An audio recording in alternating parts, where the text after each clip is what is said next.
عالم عرب سے اب کوئی امید نہیں.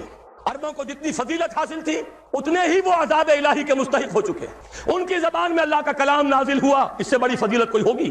ان میں سے تھے محمد رسول اللہ صلی اللہ علیہ وسلم, اس سے بڑے فخر کی بات کوئی ہوگی؟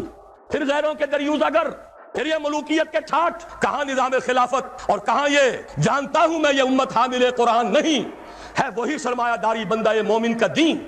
جانتا ہوں میں کہ مشرق کی اندھیری رات میں بے ید بیضا ہے پیران حرم کی آستین. ظاہر بات ہے کہ جب ان کا طرز عمل یہ ہے, کوئی روس کا پجاری تھا, کوئی امریکہ کے گھڑے کی مچھلی, کوئی ان کا نمک پروردہ, کوئی ان کی زیر حفاظت, وہ تو عذاب کے شکنجے میں آ چکے ہیں. نیو ورلڈ آرڈر جو جیو ورلڈ آرڈر ہے, یہ عالم صہیونیت, اس کے 100 برس کے خوابوں کی تعبیر ہے جو ہو رہی ہے. 1898 میں انہوں نے ایک نقشہ بنایا تھا, 1948 میں 50 برس بعد اسرائیل قائم ہو گیا, اور اب 3-4 برس کے اندر اندر گریٹر اسرائیل نظر آ رہا ہے, دیکھنے والے دیکھ رہے ہیں.